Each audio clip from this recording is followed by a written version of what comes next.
စားလုံးမင်္ဂလာပါကျွန်တော်တက်ပိုင်ပါဆိုပြီးခဲ့တဲ့ Ultimate Fitness Hall 2025 ဘန်ကောက်မှာကျွန်တော် Let's Make Asia Pacific CEO Ryan နဲ့တွေ့ကြပါတယ်ဒီအတွက်ကြောင့် Let's Make Asia Pacific အကြောင်းကိုကျွန်တော်ရင်းပြပြချင်ပါတယ်ဆို Let's Make Asia Pacific ဆိုတာတော့ဒီတစ်ကမ္ဘာလုံးမှာရှိတဲ့ Let's Make International ရဲ့အခွဲတစ်ခုဖြစ်ပါတယ်ဆို Let's Make Asia Pacific ကတော့ Australia နိုင်ငံနဲ့ကျွန်တော်တို့အရှေ့တောင်အာရှနိုင်ငံတွေကို manage လုပ်နေတဲ့ organization တစ်ခုဖြစ်ပါတယ်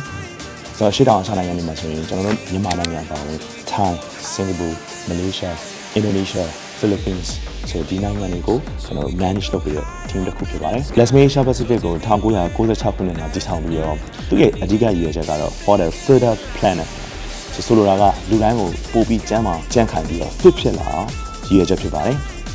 Let's Make Asia Pacific နဲ့ trainer တွေဆိုရင်ဒီ IMD training တွေ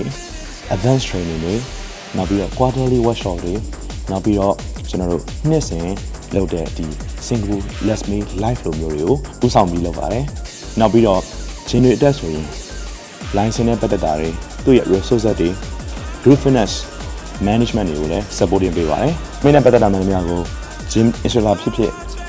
gym owner ဖြစ်ဖြစ်တည်ကျင်တဲ့ကိစ္စမှန်သမျှကိုကျွန်တော် page မှာမြင်မြင်နိုင်ပါတယ်